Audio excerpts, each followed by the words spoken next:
Good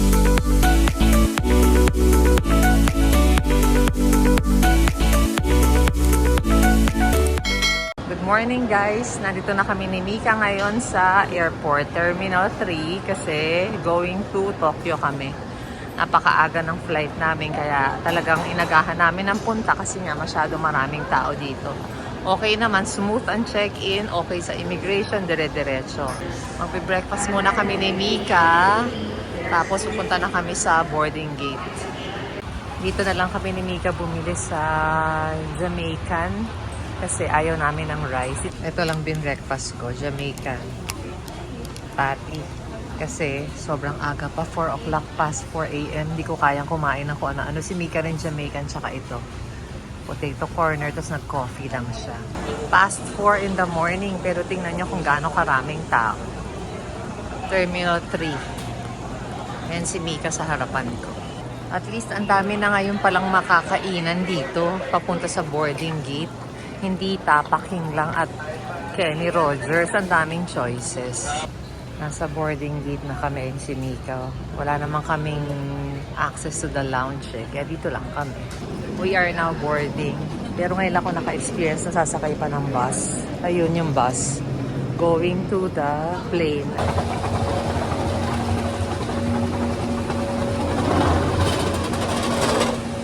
Ayan o, tingnan nyo. Sasakay kami talaga ng bus. Madali lang rin naman pala. In fairness. Buti na lang, tamang-tama ang time. Walang delay. Kaya sakto lang rin kami makakalipad. Ayun o, ayun yung bus na sinakyan namin there. Tapos ito, packet na kami ng plane.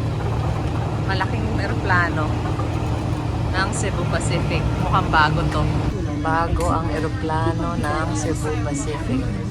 Dito sa Cebu Pacific kaya minsan mura kasi hindi siya full board.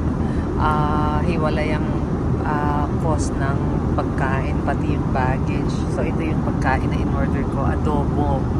Adobo, pareho na lang kami ni Mika. Dahil lunchtime na halos kami dadating doon. Ang order ng food nila per order is 320 para sa hot meals. Pero yung mga sandwiches mas mura. Ito yung adobo. With water na pala yun. Akala ko separate. Meron naman ang kasamang water, 320. Sabi ni Mika, pag uwi daw namin ayaw na niya, wag na kami mag-order. Masarap yung pagkain, kaya lang mas gusto niyang matulog. Sa bagay, oo nga, tama. Akala ko kasi baka magutom kami. Takot ako magutom. Kaya para sigurado kumain na. Tingnan niyo yung plane, ang luwag. Walang masyadong pasahero. Bago tong eroplano ng Cebu Pacific. Yung isang seat sa tabi namin ni Mika available. Walang nakaupo. See you in a few hours, Tokyo. We are back in Tokyo. Yay! Last time na nandito kami was 2017. And then noong 2023, nagpunta naman kami ng Osaka. Tapos ako naman, kasama ko si Amiga and si Grace sa Fukuoka. Nung sa Osaka, kasama ko pala si Moby at si Mika. We will be staying in Appa Hotel in Ueno, Ekiminami. Multi-train lang kami ni Mika going to Ueno. Doon kami magsistay ngayon sa Appa Hotel. Ayan, welcome to Japan. Yay! Narita Airport. Sa Ueno kami tutulungin. Magti-train kami yung Keisei Skyliner. Ewan ko kung tamang pronunciation ko, pero parang ganun. Papakita ko sa inyo kung paano pumunta ng Ueno. Ueno Station, last stop yun. Pag sumakay ka ng Keisei Skyliner, kasi yun ang pinakamatipid kesa mag-cab. Imposible ka mag-cab dito, napakamahal. Kung malaking grupo kayo, pwede. Pero kung isa ka lang or dalawa lang kayo, malabo. Dami namang mga signs kaya madali lang puntahan. Punta kami ngayon ng immigration. Ayan na. Ganda ng airport ng Narita. 7 days kami dito. Pero, hindi kami pupunta kung saan-saan. Tokyo lang kami. At saka yung mga malalapit na mga attractions in Tokyo. Magdi-Disneyland kami and mag-Mount Fuji. Dahil na kami sa customs and sa immigration. Nandito na kami sa papunta ng train station. Nandito lang naman sa loob ng airport yon. Hahanapin namin ng Keisei Skyliner kasi nakabook ko dun sa Klook. 804 pesos per person hanggang Ueno Station na yun. Nandun yung hotel namin. Ang Ueno, ang last stop ng Keisei Skyliner. Ang means of transportation dito sa Japan, medyo mahal pag hindi ka nag-train. So kami, kailangan talaga naka-train lang kami. At saka napaka-convenient kasi doon sa Keisei Skyliner, dire-diretso na yun. Pagbaba namin, konting walk na lang, ando na yung hotel namin. Dito namin kukunin yung physical ticket. Ayan o, dyan sa Skyliner Keisei Information Center. Kukunin ko lang, may QR code naman. Dito kukunin sa loob ng office nila.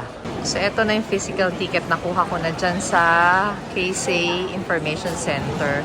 Binili ko to sa Klook and then may QR code lang silang isi-send tapos pwede mo nang kunin dito. 804 per person. Mas makakatipid kapag yung train ang ginamit mo to Ueno Station. Last stop yun. Ayan yung Keisei Skyliner. Airport Terminal 2 and 3 Station. Andito na kami waiting sa train sa platform 5. Tapos 11 A and B ang ticket namin. Ang seat number. Madali lang naman kasi may mga signs eh. Kaya makikita mo kaagad. Masusundan mo siya, may mga instruction. Masakay na kami sa Skyliner. Mabilis lang to, 40 minutes to Ueno. Andito na lang yung bag ko. Tapos yung kay Mika naman nandito sa taas. Meron naman eh, may lalagyan. Tsaka yung malaki naming maleta, meron ding lalagyan dun sa dulo. May area for luggages.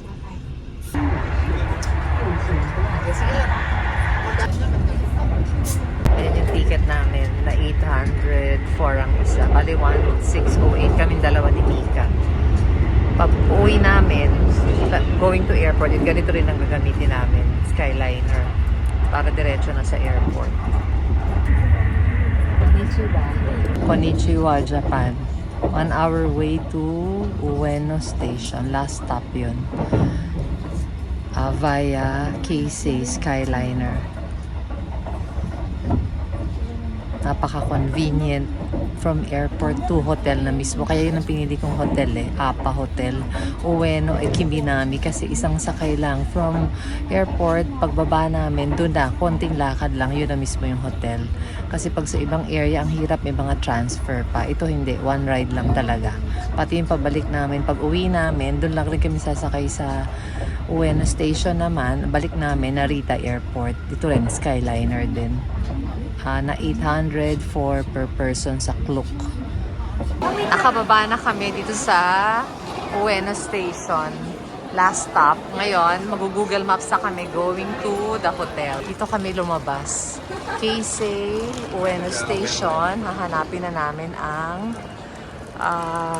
APA Hotel Ueno Ekiminami. Nakita namin yung isang APA Hotel. Pero marami kasing APA dito eh. Kaya sabi ko kay Mika, hindi yun. Yung nakita namin, APA Hotel Ekimei eh. Kami, Ekiminami. Ang hirap lang talaga pag maraming dala, pag may mga maleta. Pag wala, okay lang eh. Ang hirap. Yun lang ang pag magte-train ka. Tapos ang tinakyata namin na hagdan, dadali mo talaga yung maleta mo.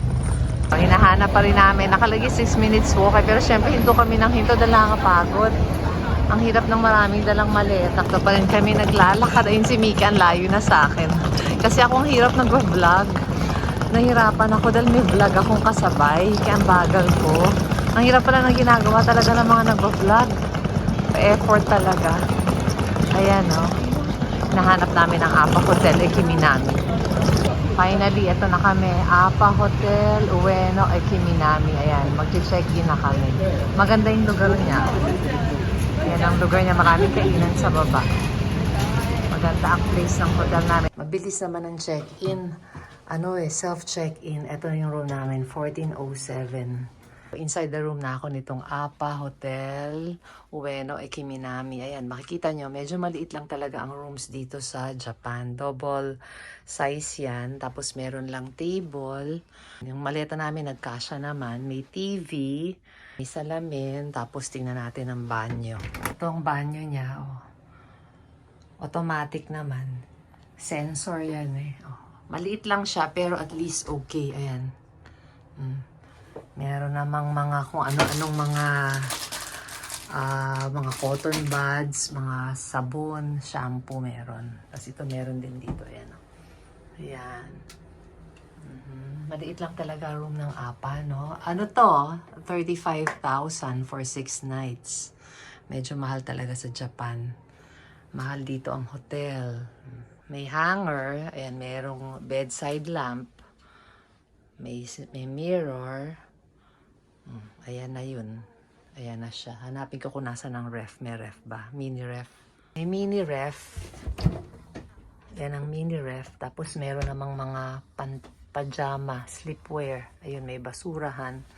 Tapos dito merong blower. May pangkape. Tapos merong free water na dalawa. Kasi nga dalawa kami ni Mika. Ayan ang room namin for the next 6 nights. Ito yung mirror na pwede mong makita yung OOTD. Ayos na namin mga gamit namin ni Mika sa room. Lalabas muna kami ngayon. Hahanap na kami ng kakainan. First dinner here in Tokyo, sa Ueno area. Elevator dito sa Appa Hotel. Malamig. Maganda ang area namin. Tignan nyo. Area ng Appa, Ekiminami. Appa Hotel, Ekiminami. Masyal na tayo agad. First day in Tokyo. Yehey! Anong kakainin natin, anak? Ayan, tumingin ka na dyan. Maganda yung nakuha ko pala na lugar ng hotel. Malapit sa Ameyoko Street, yung popular street dito sa Ueno. 4:15 ng hapon. Meron ng mga tinda-tinda dito sa tabi namin. Ayan, no? Yung mga parang mga sa tabi-tabing mga kalye. Tapos ayan, may mga kainan. Ayan yung mga tinda nila, mga jackets. Ayan si Mika, naghahanap siya ng kainan. May hinahanap siyang Ichiran, ewan ko kung saan. From Narita Airport, going here, napakadali. Kaya iba gustong-gusto dito magstay. Saka nandito yung medyo mga mura yata. Mga bargain nandito. First day pa lang, temptasyon na. Japan exclusive. In silver. Parang maganda. Gusto raw pumasok ni Mika dito. Ganito muna ang gagawin natin sa first day, mga kung ano-ano lang random. Wala kaming plan pa kung ano ang pupuntahan namin. Basta kung ano lang ang makita. Ito yung ginagamit ko. Ito yung binibili ko dito, Biore. $7.95. Ando na sa loob si Mika ito. Tax free. 20% off. Ayan siya. Ang ganda ng store, magazines. Pero wag muna kaming titingin. Kakain muna kami. Kahit ano lang muna tayo ngayon. Walang plano-plano. Walang itinerary. Malamig. Hapon na kasi eh. Tsaka spring. Late April to. Late April. Ito raw kami kakain sa building na to. Meron ditong masarap na Ichiran. According to Google, yan ang nire-recommend. Close daw yung lugar na pupuntahan pala namin. Permanently close. So hanap kami. Book off muna tayo. Naku, nakakitang book off. Nawala ng ganang kumain. Magbo-book off na lang muna kami at nawala ng gana si Mikang kumain eh. Kaya let's go up. And si Mika, tapos nawalan siya ng gana munang kumain kasi nakakita kami ng book off. Yung book off, mga thrift store yan. Second hand shop na mga magagandang items. Minsan iba luxury items. Ito ang book off. Panic. Kala mo naman may bibili. Wala naman. Nakakatawa ha. Book off on our first day here in Tokyo. Second hand. Luxury items. Tingnan nyo itong Chanel na yan. Ayan o. Yan ang mga price. Tingnan nyo na lang mga presyo. Ito pa yung iba. Titingin ako ng mga damit. Parang maliit yung book off dito. Titingin pa kami ng ibang book off. Jackets, saka mga sweatshirts. Ayun si Mika o. Mukhang hindi tagumpay. Sabi niya, maliit dito, mami. Mukhang maliit yung book off na to. Lalabas na kami. Kakain na muna kami talaga. Ang cute naman itong YSL na to. Yung pinuntahan naming book off na hindi masyadong malaki. Wala kaming nagustuhan at wala naman kaming tinignan kasi masyado rin. Parang ang konti-konti ng tinda. Hindi namin malaman kung sa kami kakain eh, no? Kasi nga, nalilito pa kami doon. Ang dami naming nakikita. Sabi ni Mika, kahit ano na lang, mami. Saka na raw yung hinahanap ko. Saka na raw yung hinahanap niya na kainan. Kasi parang ang dami niyang gusto munang tingnan ngayon. Sige, sabi ko, sige, okay. Basta susunod lang ako sa kanya. Kung ano yung type niya. Dito na raw kami talaga kakain. May pila yata. O sige, pag may pila, ibig sabihin masarap. Let's try here. Takoyaki. You don't like takoyaki? O, sige. Ay, tingnan mo, may train doon, no? Talagang kain. Matawid na kami going to Parco. Doon na kami kakain sa mall muna. Doon kami pupunta yun, yung building na yon, Parco. Ang dami kong napapanood na vlog na masarap kainan. Ba't di namin makita? Siguro dahil antok na antok pa kami. Dalang aga ng flight namin kanina. Ang ganda ng Japan. Mukhang dito na talaga kami kakain. Totoo na, or sa Yoshinoya. Oh, sabi ko sa kanya kahit saan ako muna. Saka na lang kami maghanap tomorrow. Ito, dito muna kami. Yoshinoya. Ano, dyan muna tayo anak? Ha? Dyan na lang muna. Ngayon lang, tomorrow iba na lang. Di ka na, let's go. So, dito kami bumagsak sa Yoshinoya. Ganitong style ng Yoshinoya dito. O-order ka dyan. Si Mika na bahala dahil hindi ako marunong. So, ito ang pipiliin ko. Meals. Beef and salmon. Yan na lang kaya ako. Beef yakiniku kung gusto mo. Ayan. Si Mika pa-ordering ito. Baka magkamali-mali ako. Salmon. Kay Mika beef something. Let's eat. Second subo. Ang sarap. Tapos na kami kumain dito sa Yoshinoya. Simple pero masarap. Iba yung dito kasi sa Pilipinas. Siyempre mas masarap. Kasi 6 o'clock na pero tingnan nyo, liwanag na liwanag pa dito. May train pang dumadaan. Ayun o. Maglalakad-lakad muna daw kami. Sabi ko mag-food trip kami. Sabi niya titingnan daw namin. Baka hindi na niya kaya. Alam mo naman, mahina rin kumain yan. Ito yung kinainan namin. Yoshinoya. Simple lang pero masarap at mura. Siyempre, mas masarap yung dito sa Japan. We are here sa GU naman. Papakita ko sa inyo mga tinda dito sa GU. Ito mga bags nila. 2,990 yen. So, mga 800 pesos. Mali ako, mali. Hindi naman, mga 1,000 something. Wala akong converter Later, titingnan ko kung magkano. Mga pants, 2,990. Sa women's tayo. Ayan o. 1,000 off. Itong 2,990 naging 1,990 to mga shoes. Ang cute to. 2,990. Mga skirts. So, 2,990 to mga t-shirt. 790 plain. Si E.T. Panahon ko to si E.T. 990. 1,490 ang hat. Cute na mga hat. Pati itong dress na to cute. 2,490. Ito naman 1,990 ang mga yan. Oh. Dito yan sa GU pa rin. O, mga skirts 2,990 yan. Ganda maong dito Ito cute. 1,990. Oh, ang cute. Maong nila 2,990 and 1,990. Maganda fit nito sa akin. Meron akong GU na pants Talagang uso yung pants na meron sa ilalim. Ano? Ayan o. 990 ang mga belts. Dito may coat din. Ayan. Itong ternong to maganda. Mika terno, 2,990. Or is it hiwalay ang price? Hiwalay. Yung jacket, 3,990. Itong pants, 2,990. Kano pantulog? 2,990. Parang Uniqlo din. Good price, 790. Magaganda to Mika, 790. Behave kami, wala kaming binibili. Mga shoes, 2,990 rin. Ayan ang mga sapatos. Ito yung ballet sneakers nila, 1,990. So, mga parang 800, mga ganun yung price, pesos.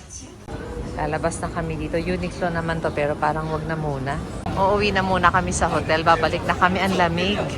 Ang lamig. Akala ko hindi masyadong malamig, pero malamig. Masarap ang weather. Magpa-family mart kami. Bibili ako ng egg sandwich. Yehey! Ito yung gustong gusto ko. Ito. Bibili ako nito. Para bukas. Ay, hindi, para maya pag-uwi. Ayan, ang daming food choices, Pero ito lang muna bibiling ko. Saka na pag medyo nasa tamang isip na ako. Dahil medyo pagod na pagod ako. Wala pa akong maisip ngayon. Ayan. Ayan pa. Ayan ang mga ice cream nila, Pabalik na kami ni Mika muna ng hotel. Kailangan ng matulog. Kasi parang 2 o'clock. Ay, 12 o'clock pa lang yata. Hindi nga yata ako natulog kagabi. Sa totoo lang. Kasi nga, natatakot ako. Baka mamaya hindi ako magising at dire-diretso yung tulog ko. Maiwanan kami ng eroplano. Ay, nakauwi na kami ulit. Pagod na. Tomorrow mo naman. Day 1. Natapos din. Sa unang araw namin, ito ang nabili ko. Kasi talagang madalian. Tsaka ang hirap magbitbit. Ang hirap talaga na may bitbit. Yung naglalakad ka, kasi may dala-dala ka. Ang hirap. Sa pagkain dito nabili namin, syempre bumili ako ng egg sandwich. Paborito ko yan. Tapos ito kay Mika. Tapos ito 6 na ganito. Tig-3 kami. Pangkain lang namin dito sa hotel. Tapos bumaba pa si Mika. Bibili raw siya ng kung ano-ano pa sa 7-Eleven. Pero ako ayoko na. Pagod na ako. Pahinga na muna. papahinga muna. So, tomorrow na lang ulit. Thank you guys for watching, ha? Tomorrow ulit. Bye-bye.